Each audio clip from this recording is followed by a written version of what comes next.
सारे जगत के जितने भी आधार हैं उन सब का मूल आधार श्री कृष्ण है, जिसको श्रीमद् भागवत महापुराण कहता है कृष्णस्तु भगवान स्वयं।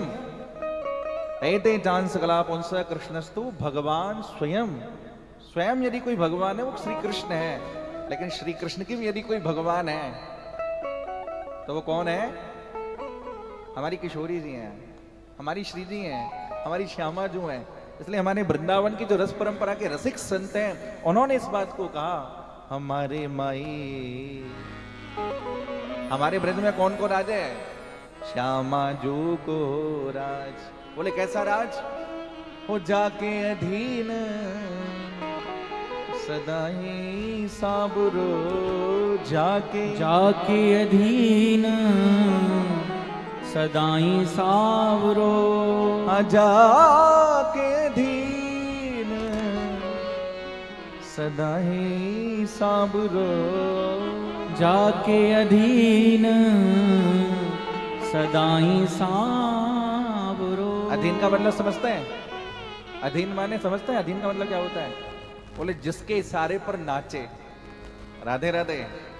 अरे बोलो तो सही, राधे राधे। राधे राधे। कैसे नाचे भाई? क्या कहना। हमारी रस परंपरा का जितना आनंद वृंदावन के रसिकों ने लिया, अनन्य रसिक नृपत स्वामी श्री हरदास जी महाराज, वे तो कहते हैं किशोरी जू ताले दे दे लाले सुविध नचावे। हमारी किशोरी जी तो ताल बजाती हैं। जब वृंदावन में आप जाएंगे तो वृंदावन में एक स्थान है निधिवन। किस किस ने दर्शन किया निधिवन का? सारे सब वृंदावन वासी बैठे हैं। पूरा पंजाब वृंदावन में ही होता है, बरसाने में ही होता है। निधिवन सेवा कुंज। तो सेवा कुंज में निधिवन में हमारी किशोरी जी लालजू को नृत्य करना सिखा रही हैं, ठाकुर जी को। आपके पंजाबी भक्त कहते हैं ठाकर जी। किशोरी जू हमारे लालजू को नृत्य करना सिखा रही हैं। कैसा नृत्य है?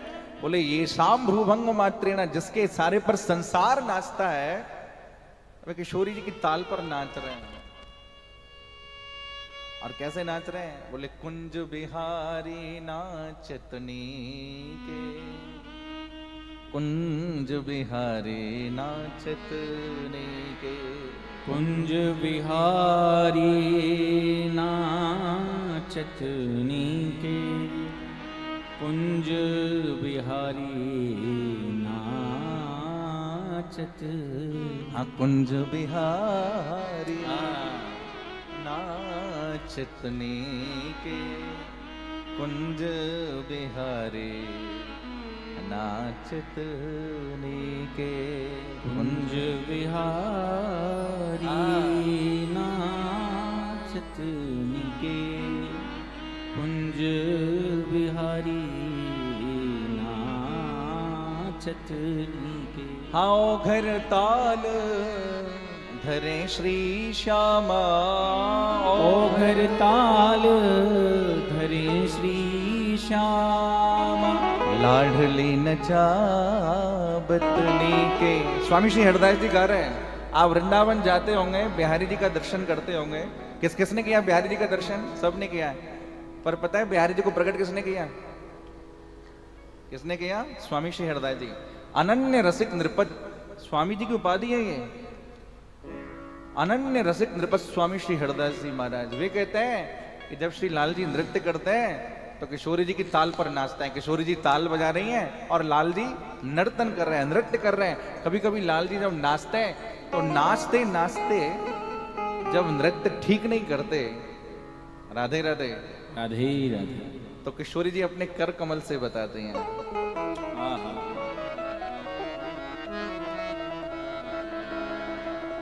तो भैया हम तो वहीं के हैं। कहाँ के? हमारे माई श्यामा जू को राज, हमारे माई श्यामा जू को राज। अधीन का मतलब होता है जाके अधीन सदाई सावरो या ब्रज को सरताज। आहा, जिसके सारे पर विश्व ब्रह्मांड नाचता है। और वही श्री कृष्ण, वही वृंदावन बिहारी, वही रसराज रसेश जिन्हें हम कहते हैं, वही श्री कृष्ण किशोरी जी के इशारे पर नृत्य करते हैं, वो श्रीधाम बरसाना है। बोलिए बरसाने वारी की। जय। अब आप लोग कहेंगे बोले उसका नाम बरसाना क्यों रखा? देखो, जो सुख बरस रहे हो बरसाने, सो तो तीन लोक में ना। आए। बहुत सारे लोग हमारे ब्रज में जाएं, वृंदावन जाएं, गोवर्धन जाएं, पर बरसाने तक सब ना पहुंच पावे। बरसाने में तो वही पहुंचते हैं, कौन? जिनके ऊपर किशोरी जी कृपा करती हैं। ब्रज की ठकुरानी है हमारी किशोरी जी, ब्रज की अधिष्ठात्री है। तो आज किशोरी जी की अनन्य अतिशय अनुकंपा हम सब लोगों पर हो रही है। फिर इस बात को कहूं कि आप सब पंजाब के प्रेमी, यहाँ के बहुत सारे भक्त पंजाब हरियाणा सब मिक्स हैं, खूब भागवत जी की कथा का आनंद ले रहे हैं। और आज भागवत जी की इस मंगलमयी कथा का द्वितीय दिवस है। मुझे भी यहाँ करके, और इस कल मैंने कहा था, मंदिर के प्रांगण में बैठ करके कथा गायन करने में, भागवत के मंत्रों को गाने में बड़ा आनंद आ रहा है। बोलिए कृष्ण कन्हैया लाल की जय। श्रीमद् भागवत महापुराण की जय। कल के प्रसंग में हम लोगों ने श्रवण किया कि भागवत जी की कथा से धुंधकारी जैसे महान प्रेत का उद्धार हो गया। धुंधकारी को विमान लेने के लिए आया और धुंधकारी विमान में बैठ करके भगवान के धाम को गमन कर गए। देखो, एक माता जी तो आकर के मुझे बोली, कहीं कहीं कथा कर रहा था, बोले महाराज आप कहते हैं कथा सुनने के बाद विमान आता है। हम 108 कथा सुन चुके हैं, आज तक तो कोई विमान आया नहीं। ऐसा देखा जाता है? बोले कहते कथा सुनने के बाद विमान आता है, विमान में बैठ करके भगवान के धाम जाएंगे। आज तक तो कोई विमान आया नहीं। देखो, विमान का मतलब क्या है? विगत मान विमान, कथा सुनने के बाद हमारे हृदय का अभिमान नष्ट हो जाए, ये विमान है। कथा सुनने के बाद हमारे हृदय में कृष्ण प्रेम जागृत हो जाए, ये विमान है। कथा सुनने के बाद अगर आप महीने में एक बार वृंदावन जाते हैं, लेकिन आप सोचो कि नहीं अब तो वृंदावन में जाकर के वास करना है, ये विमान है। राधे राधे। राधे राधे। जोर से गई है राधे राधे। बहुत सारे लोग वृंदावन वास करते भी हैं, अच्छी बात है, धाम का वास होना ही चाहिए। लेकिन कभी कभी संसार में हम लोग रहते हैं ना, मर्यादाएं, धाम का वास नहीं हो पाता। आप वृंदावन वास करें चाहे ना करें, पर अपने मन में वृंदावन को बसाइए, वृंदावन का स्मरण करिए, वृंदावन के लिए तरसिए। ये भी वृंदावन वास है। लोग विदेशों में रह रहे हैं, फिर भी उनकी आध्यात्मिक चेतना पर वृंदावन बसा हुआ है। कितने सारे ऐसे प्रेमी आपके पंजाब के बाहर रह रहे हैं, लेकिन आप उनकी चित्त चेतना की बात करिए, उनके हृदय में वृंदावन ही है। वो चाहे रहे विदेश में, लेकिन वृंदावन वास कर रहे हैं। धाम में रह करके अगर वृंदावन की रस परंपरा से हम नहीं जुड़ पा रहे हैं, तो कभी कभी क्या होता है कि धाम में रह करके दोष बुद्धि हो जाती है। करनी चाहिए उपासना, लेकिन हमारे अंदर दोष बुद्धि आ जाती है। हम ब्रजवासियों के प्रति, वृंदावन के प्रति दोष बुद्धि अपने आप पैदा कर लेते हैं। लेकिन जब आप अपने घर में रह करके वृंदावन को अपने हृदय में बसाते हैं, तो चाहे रहे आप अपने घर में रहें, पर हृदय में वृंदावन है, तो आप वृंदावन में ही रह रहे हैं, आप धाम में ही वास कर रहे हैं। कथा सुनने के बाद श्री कृष्ण के चरणों की प्रीति जागृत हो जाए, ये वृंदावन है। कल मैंने कथा में कहा था कि धुंधकारी जैसे महान प्रेत का उद्धार भागवत की कथा से हुआ। भागवत की कथा प्रेत पीड़ा का विनाश करती है, पुण्यदायिनी है, पुण्य देने वाली है, मुक्तिदायिनी है, मुक्ति भी देने वाली है। अच्छा, मैं आपसे पूछूं किस किस को मुक्ति चाहिए, तो हाथ उठा के बताइए भाई, कौन कौन मुक्त होना चाहता है? सब चाहते हैं कि हम मुक्त हो जाएं। अच्छा, कौन कौन भक्ति चाहता है? जिसे कथा से मुक्ति चाहिए उसको मुक्ति देती है कथा, और जिसे कथा से भक्ति चाहिए उसे भक्ति देती है कथा। अब जरा मुक्ति और भक्ति की जरा परिभाषा समझो। मुक्ति का मतलब होता है यद गत्वा न निवर्तन्ते। श्रीमद् भगवत गीता कहती है यद गत्वा न निवर्तन्ते तद्धामम परमम मम। यानी जब आप एक बार चले गए, वैकुंठ धाम में आप चले गए, तो आप वापस नहीं आ सकते, आप मुक्त हो गए। पर आप सोचो, अगर हम मुक्त हो गए होते तो आज कथा पंडाल में बैठ के कथा सुन रहे होते। मुक्त हो गए फिर तो हम। इसलिए जो भक्त होता है ना, वो मुक्ति नहीं चाहता, वो भक्ति चाहता है। श्रीमन चैतन्य महाप्रभु ने अपने शिक्षाष्टकम में कहा है, भक्ति मुक्ति स्पृहा यावत पिशाची हृदि वर्तते। जब तक आपको संसार की इच्छा है अथवा जब तक आपको मुक्ति की भी इच्छा है, तब तक भक्ति जागृत नहीं हो सकती। और जब भक्ति जागृत हो जाती है तो मुक्ति तो आपके चरणों की दासी बन जाती है। राधे राधे। राधे राधे। हमारे इस संसार में एक आचार्य प्रकट हुए आज से 500 सवा 500 साल पहले, जिन्हें हम श्रीमद् वल्लभाचार्य महाप्रभु कहते हैं, जिन्होंने पुष्टि मार्ग को प्रकट किया, जिन्होंने श्रीनाथ जी को प्रकट किया। आप लोगों में से कोई नाथ द्वारा गया है राजस्थान में? नाथ द्वारा उदयपुर के पास, तो वह हमारे ठाकुर जी श्रीनाथ जी। इनको जिन्होंने प्रकट किया श्रीमद् वल्लभाचार्य महाप्रभु, पुष्टि मार्गीय संप्रदाय के आचार्य।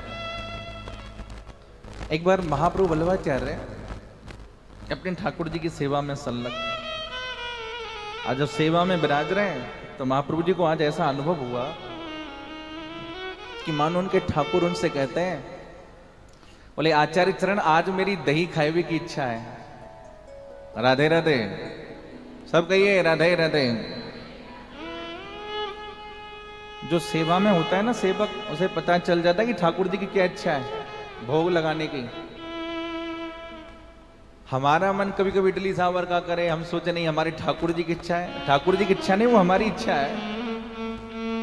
पर सचमुच में जो सेवक होते हैं, सचमुच में जो ठाकुर जी को लाड लड़ाते हैं, वे ऐसा अनुभव करते हैं कि आज ठाकुर जी की ये इच्छा है, आज ठाकुर जी ये धारण करना चाहते हैं, आज ठाकुर जी ये भोग लगाना चाहते हैं, आज ठाकुर जी ऐसा करना चाहते हैं।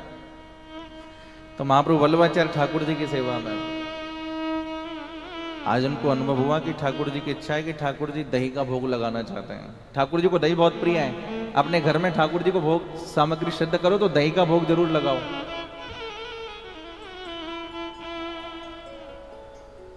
आचार्य चरण ने अपने एक सेवक से कहा, सेवक का नाम है प्रभुदास जलोटा। अरे भाई जलोटा जी, आज हमारे ठाकुर जी की दही खाए हुए की इच्छा है रही है। तो सेवक ने कहा, बोले जय जय अभी लेके आयो दही। ध्यान से सुनिएगा, बड़ी अद्भुत कथा है।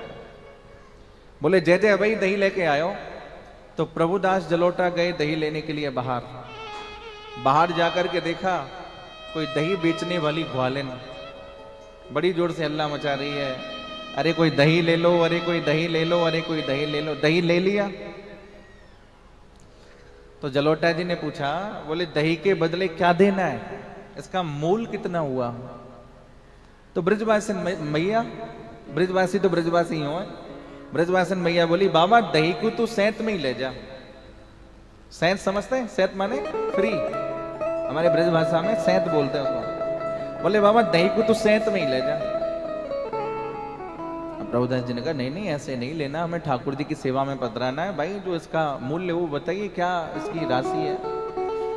अब ब्रजवासन मैया बोली, बाबा काय को ज्यादा बातन ने बनाए रहो है, दही को सैंत में ही ले जा। प्रभुदास जी ने फिर पूछा, नहीं ऐसे नहीं लेंगे, बताओ तो सही इसका मूल्य क्या है? अब ब्रजवासन मैया बोली, बाबा मैं तो कह तो रही हूं दही को सैंत में ही ले जा। प्रभुदास जी ने कहा, नहीं ऐसे नहीं लेकर के जाएंगे, आप बताओ, आप बताएंगे तभी हम लेंगे, नहीं तो नहीं लेंगे। अब ब्रजवासन मैया बोली, बाबा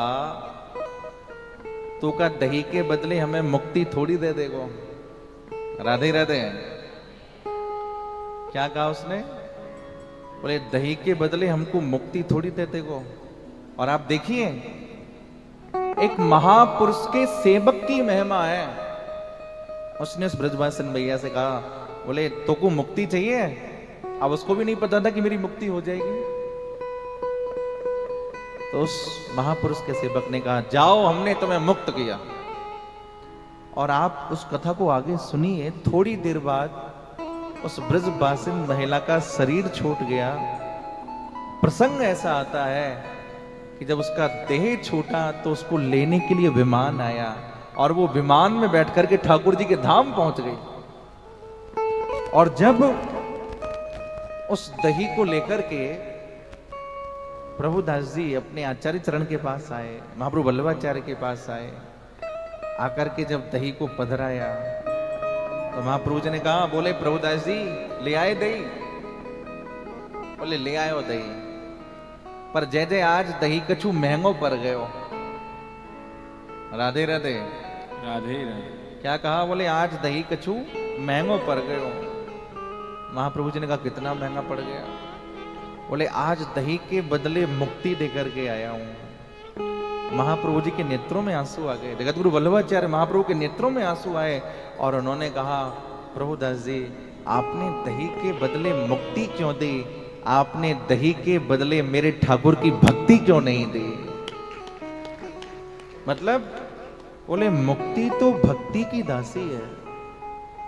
सचमुच में एक भी कोई भक्त धरती पर है उसके बराबर सौभाग्यशाली संसार में कोई और नहीं है। पर सही मायने में भक्त होना चाहिए, जिसे भक्त कहा जाता है।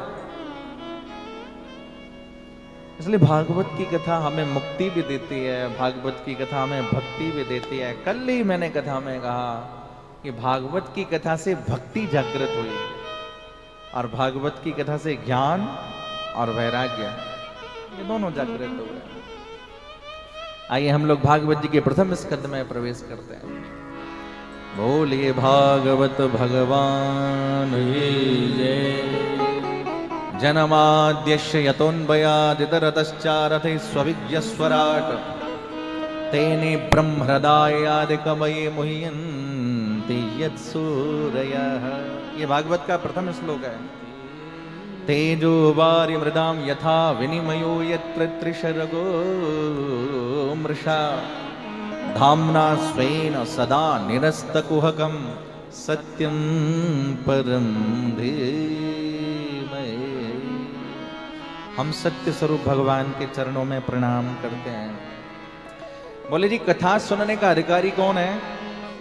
तो कथा सुनने का अधिकारी बताया, धर्म प्रोज्झित कैत बोत्र परमो निरमस्सराणां सतां वेद्यं वास्तवमत्र वस्तु शिवदं तापत्रयो नमूलनम्। श्रीमद्भागवते महामुनिकृते किं वा परैरीश्वरः सद्यो हृद्यवरुध्यतेऽत्र कृतभिः शुश्रूषुभिस्तत्क्षणा। बोले जी कथा सुनने का अधिकारी वो है जिसके मन में मत्सर नहीं है। राधे राधे। सब कहिए राधे राधे। बोले जी मत्सर क्या है? बाहर काटे वो मच्छर और अंदर काटे वो मत्सर। बाहर यदि मच्छर काट रहा है ना तो उसके बहुत सारे इंतजाम है। आप मच्छरदानी में सो जाओ, कछुआ छाप जला लो, मच्छर नहीं काटेगा। आजकल तो बहुत सारे लोग हाथ